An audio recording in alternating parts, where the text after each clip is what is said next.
Bonjour à tous. Je vais vous parler donc de ménage à trois et de sexe, mais chez la souris naine africaine. Désolé. Donc, on voit pas les titres, mais la détermination du sexe est un processus euh, très important et on pourrait penser que c'est quelque chose qui est très fixé, très conservé, mais il n'en est rien. En fait, les mécanismes sont extrêmement divers. Et donc, chez beaucoup de taxons, on a notamment un très fort taux de turnover, de détermination du sexe. Et par exemple, chez les geckos, on a des espèces fortement apparentées qui ont des déterminismes du sexe de type environnemental et d'autres d'autres espèces très proches avec des chromosomes sexuels, que ce soit du type XY ou ZW. Mais cette diversité peut également apparaître à des échelles évolutives beaucoup plus inférieures, comme par exemple chez cette grenouille du Japon, où on a des populations avec des chromosomes sexuels de type XY et d'autres populations de type ZW, ou encore chez le tilapia du Nil, qui a des chromosomes sexuels XY, mais où la température va influer sur les sex ratios des progénitures. Et à l'inverse, on a d'autres groupes de vertébrés où on a des déterminismes du sexe extrêmement conservés, comme chez les mammifères avec les chromosomes sexuels XY ou chez les oiseaux avec ZW. Et cette conservation des chromosomes sexuels des mammifères s'illustre par cette parfaite synthénie de gènes entre le chromosome X humain et le chromosome X de l'éléphant. Et toute modification dichotomique entre les femelles XX et les mâles XY entraîne généralement une stérilité, comme l'atteste la très grande majorité des patients atteints de syndromes tels que Klinefelter ou Turner. Mais évidemment, à chaque règle existe son lot d'exceptions, et chez les mammifères, on a une douzaine d'espèces qui échappent aux conventions. Et donc, je vous ai mis quelques exemples. Donc, à part chez les monotrèmes, où c'est un système en fait complètement indépendant, il s'agit uniquement de rongeurs, avec par exemple ici un campagnol d'Amérique du Nord, où les femelles ont un seul chromosome X.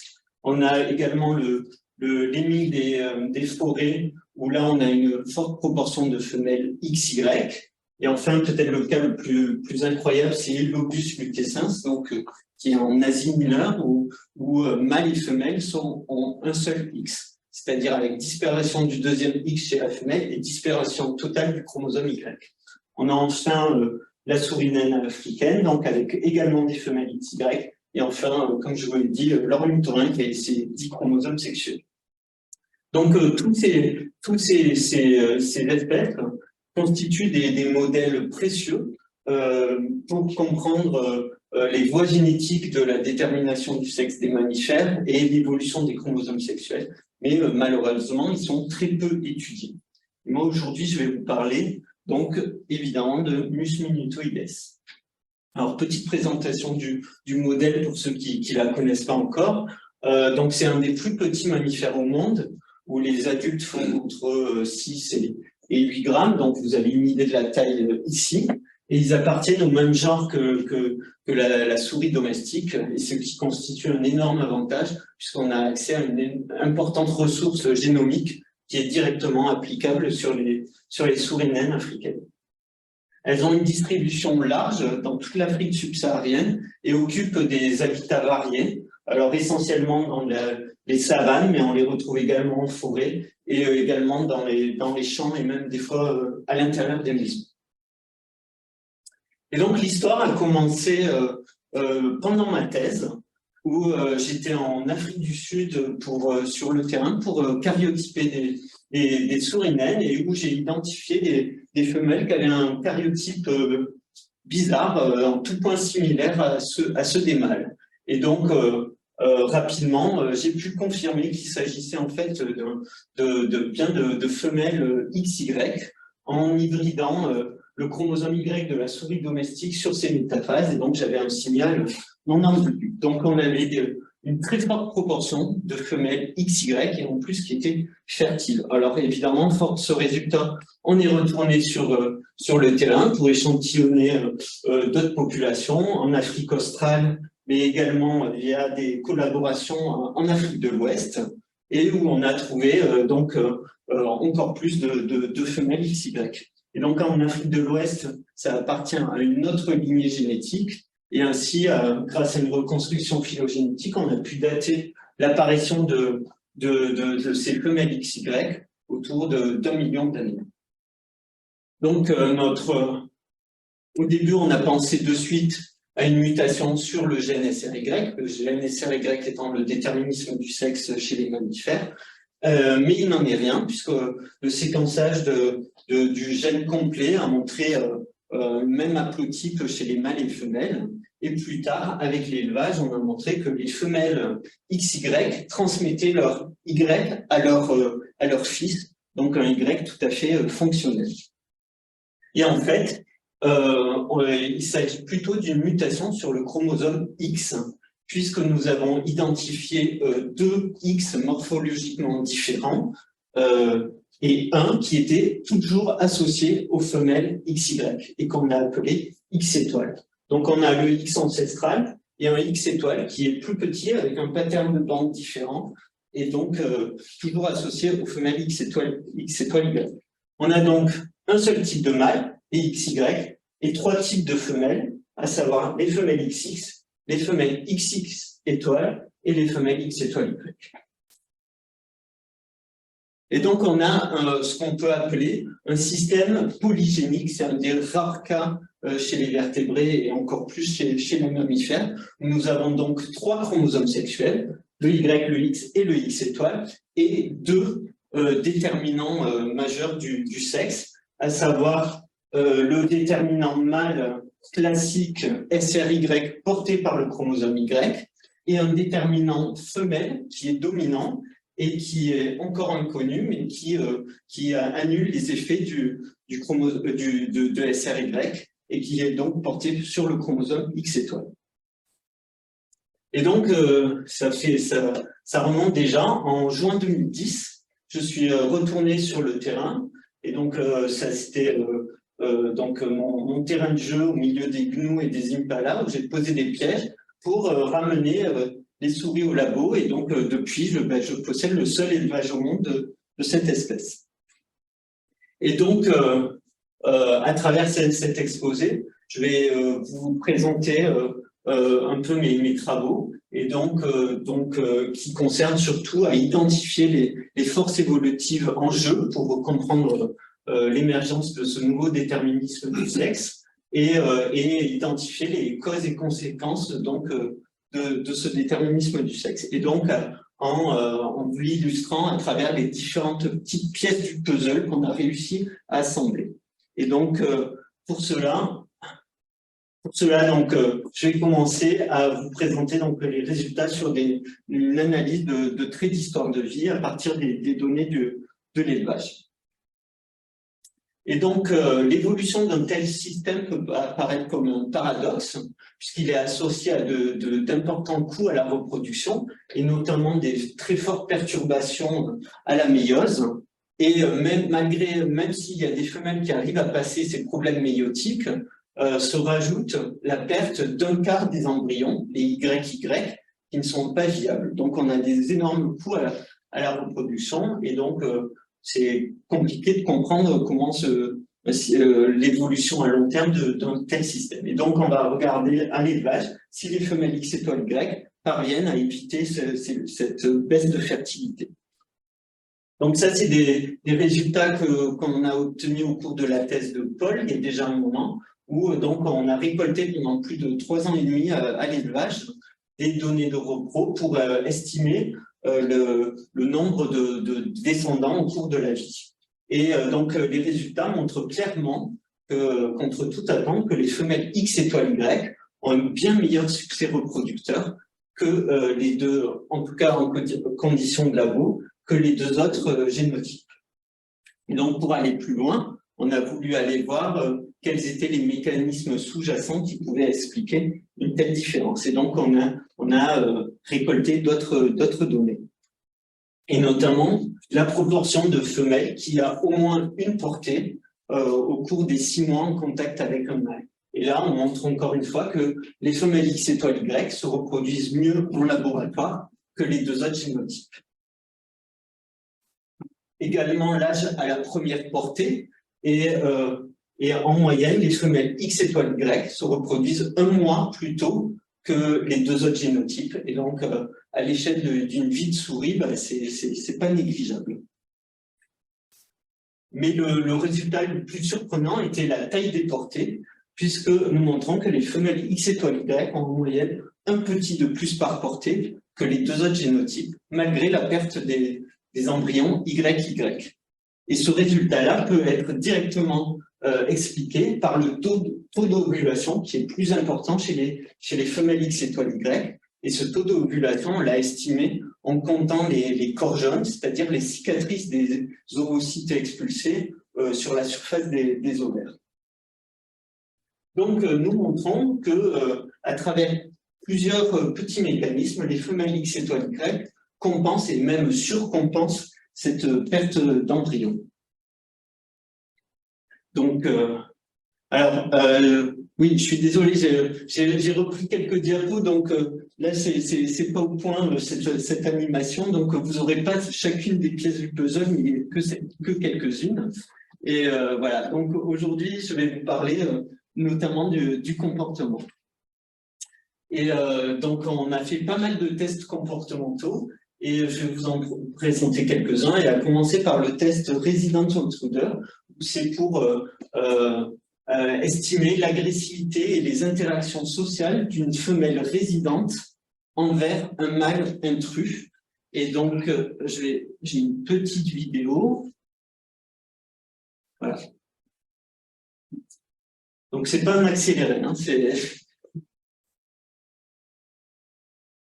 Laquelle la femelle?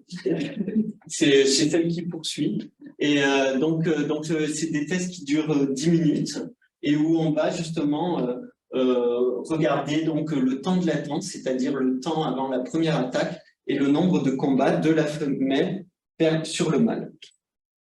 Et nous montrons clairement que les femelles X étoile Y attaquent beaucoup plus rapidement que les 2 autres types de femelles et ont un nombre de combats beaucoup plus important, c'est 15 versus 5. Donc les femelles X étoile Y sont beaucoup plus agressives que les autres femelles. Un autre test qu'on a fait, c'est l'open field pour estimer l'anxiété et les activités locomotrices. Et encore une fois, on montre que les femelles X étoile Y sont différentes des 2 autres génotypes. Où le freezing time, c'est en fait le temps passé immobile dans un nouvel environnement et c'est un proxy de l'anxiété. Donc plus elle sera immobile, plus elle sera anxieuse.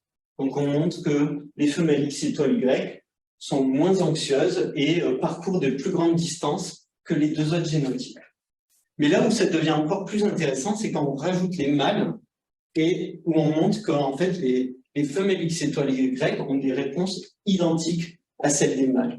Donc on a des comportements qu'on pourrait qualifier de masculinisés, et ce qui peut suggérer donc des effets directs des chromosomes sexuels sur les comportements.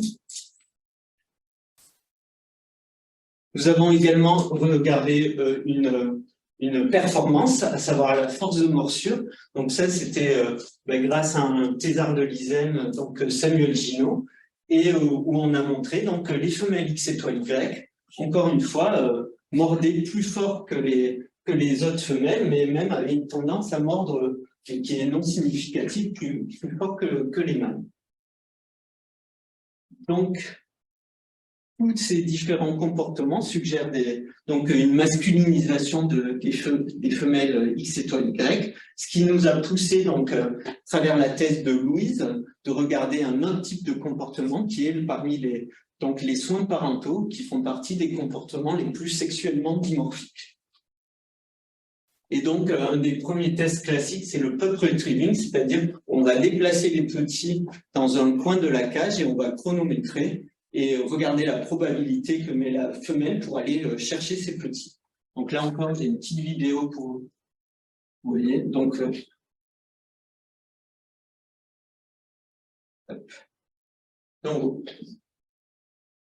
et donc, encore une fois, on montre que les femelles X étoile Y sont bien meilleures que les autres femelles, puisqu'elles vont visiter les petits beaucoup plus rapidement que les autres, mais elles ont également une probabilité bien supérieure à ramener les petits sous le gîte. On a regardé un autre test qui est donc la construction du nid, qui est également une composante des soins parentaux, où donc on a estimé donc la qualité des nids.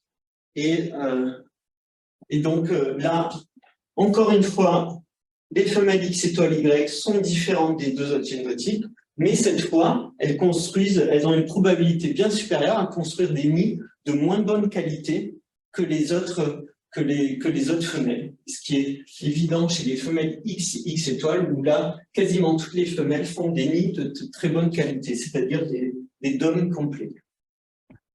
Donc, les femelles X étoile Y sont meilleures sur le test du pub retrieving, mais semblent être des piètres constructrices de nids.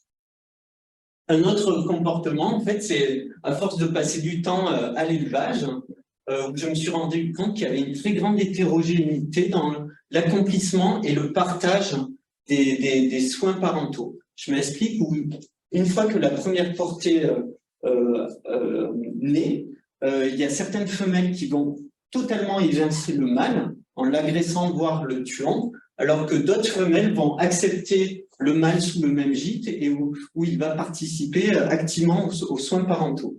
Donc on a construit avec des observations une échelle pour estimer donc cet investissement du père sur les soins parentaux. Avec donc on a des forts comportements agonistiques où la femelle va agresser, voire tuer le mâle, et donc on est obligé, quand c'est pas trop tard, d'enlever le mâle.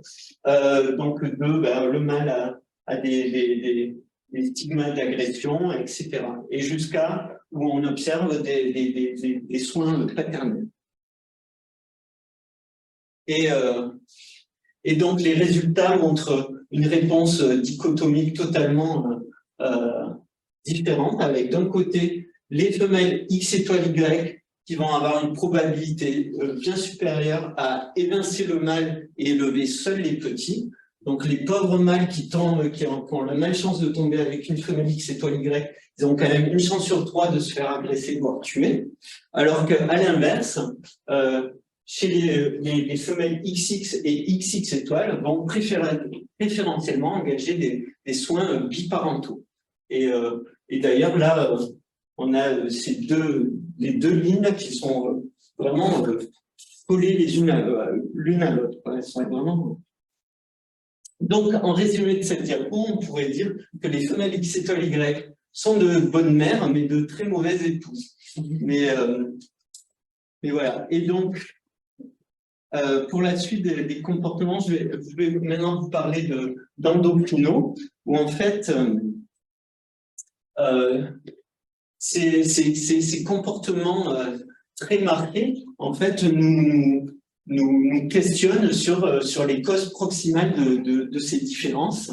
Et sont-elles dues uniquement à des concentrations d'hormones, ou est-ce qu'il y a également un effet direct des chromosomes sexuels sur ces différences? Et pendant très longtemps, on a pensé que les différences phénotypiques entre sexes étaient essentiellement, voire uniquement dues aux concentrations d'hormones stéroïdes. Mais plus récemment, il a été montré un effet direct des chromosomes sexuels sur certains comportements sexuellement dimorphiques. Et donc, l'avantage de notre modèle, c'est qu'on a le sexe gonadique, donc c'est à savoir le fait de porter des ovaires ou des testicules, et le sexe chromosomique, à savoir avoir des chromosomes XY ou XX, est partiellement découplé, puisqu'on a à la fois des mâles XY et des femelles XY, on a des femelles XX et des femelles XY. Et donc, on a dosé de 3 hormones stéroïdes dans le sang pour estimer justement cette influence des chromosomes sexuels et des hormones sexuelles sur les comportements. Et globalement, ce qu'on montre, c'est pas de différence entre femelles. Et par exemple, la testostérone, qui est une hormone qui est communément impliquée dans les comportements agressifs, n'explique pas, puisque les 3 types de femelles ont le même taux de testostérone. Donc, la testostérone n'explique pas cette agressivité accrue des femelles X étoile Y. Et idem pour le stradiol, qui n'explique pas donc les meilleures performances reproductives ou les soins maternels accrus chez les femelles X étoile Y.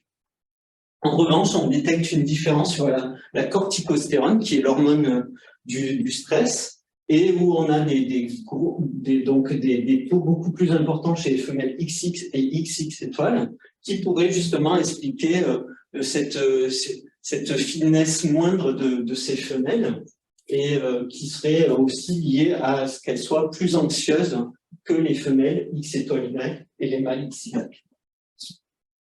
Donc, on pourrait avoir là une corrélation entre hormones et comportement, mais en fait, ce que ça montre, en fait, ce résultat, c'est que au-delà, c'est que ça suggère que c'est les chromosomes sexuels qui ont un impact sur les concentrations d'hormones et qui, à leur tour, peuvent influencer les comportements. Donc, globalement, nos résultats suggèrent que la plupart des comportements qu'on a observés sont drivés plutôt par des effets des chromosomes sexuels plutôt que par les hormones stéroïdiennes. Et donc, ça demande de reconsidérer le dogme classique du tout hormone pour expliquer les différences de dimorphisme sexuel dans les comportements chez les mammifères. Et donc, tous ces résultats, en fait, montrent que les femelles X étoile Y sont systématiquement différentes des 2 autres génotypes femelles. Et donc, les effets du X étoile vont bien au-delà de la simple inversion du sexe et à l'origine d'un 3e phénotype sexuel.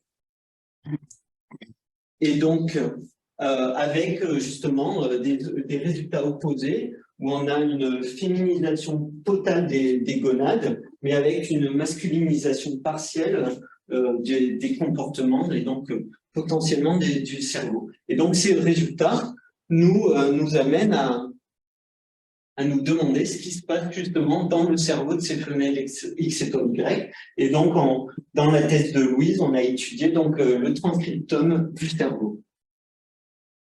D'une part, pour tester si cette masculinisation des comportements se perçoit également au niveau du transcriptome du cerveau, également pour tester l'influence du sexe gonadique, du sexe chromosomique dans la différenciation sexuelle du cerveau. Et donc pour cela, on a séquencé les transcriptomes du cerveau entier dans 5 individus de chaque génotype. On a ainsi identifié plus de 13 000 gènes, parmi lesquels 1310 étaient différentiellement exprimés dans au moins une comparaison de 2 génotypes. Ensuite, on a appliqué une méthode WGCNA de clustering hiérarchique pour avoir une représentation globale de l'expression du cerveau. Et donc, on obtient ainsi 8 clusters, 8 modules d'expression qu'on a essayé de corréler au sexe chromosomique ou gonadique. Et donc, voici les résultats, où donc on a 83% des gènes différentiellement exprimés qui sont regroupés dans 4 modules qui sont fortement corrélés au sexe gonadique. Donc, chaque petite ligne grise représente donc un gène, et donc là on a l'expression moyennée centrée réduite, et donc on a un premier module où on a tous les gènes avec une expression biaisée pour les mâles, où on a une surexpression chez les mâles, et on a 3 modules tous un peu différents, mais globalement, qui représentent donc les gènes exprimés, surexprimés chez les femelles comparés aux mâles. Donc, on a le sexe gonadique et explique la majorité des différences d'expression dans le cerveau, et ce qui est complètement attendu. Mais là où c'est plus intéressant, c'est les 4 prochains modules qui représentent quand même 17% des gènes différentiellement exprimés et qui, cette fois, sont corrélés au sexe chromosomique. Où nous avons ici donc une surexpression des gènes chez les individus porteurs du chromosome Y, donc à savoir les femelles X étoile Y et les mâles, et donc le module miroir où on a une sous-expression pour ces individus porteurs du Y.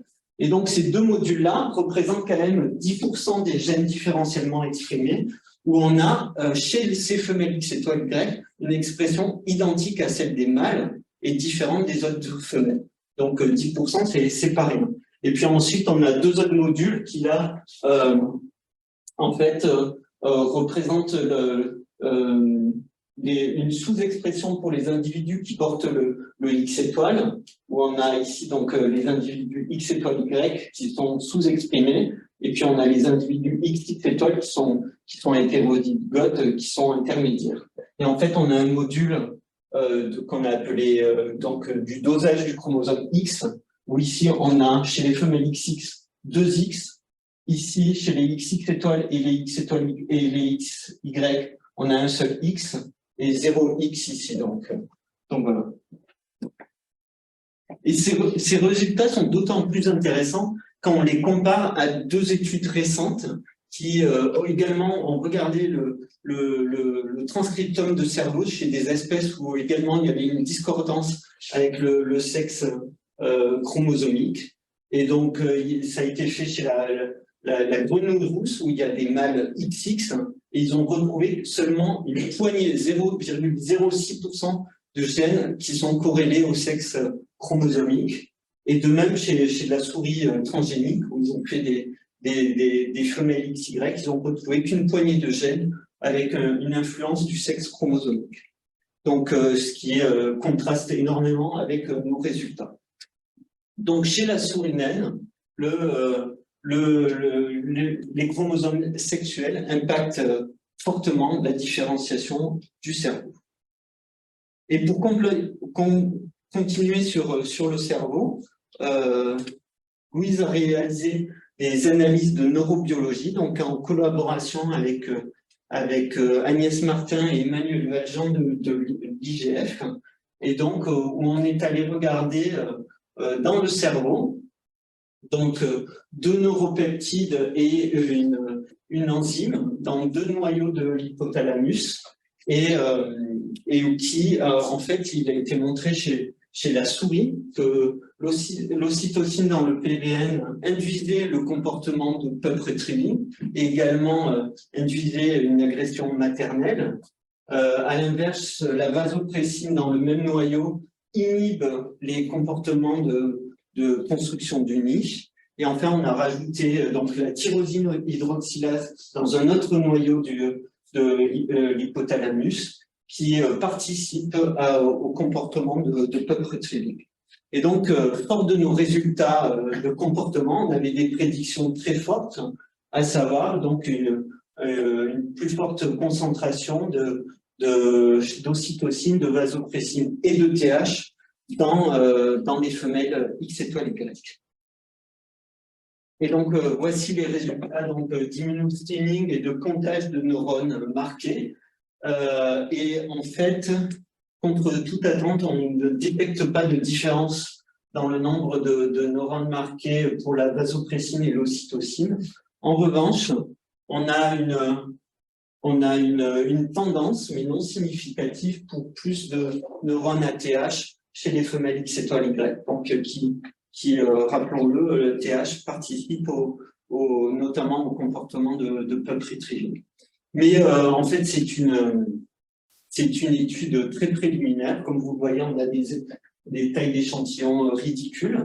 Mais en tout cas, même si pour le moment, c'est des résultats non significatifs, c'est très prometteur et ça offre des perspectives que je trouve très attrayantes et que je souhaiterais poursuivre dans le futur. Et c'est un peu abrupt, mais je termine comme ça. Et, euh, donc voilà. Et je souhaiterais remercier toutes ces personnes. Et en particulier, je vous ai surtout présenté les résultats de Louise et Paul que j'ai eu la chance d'encadrer en thèse. Voilà. Je vous remercie.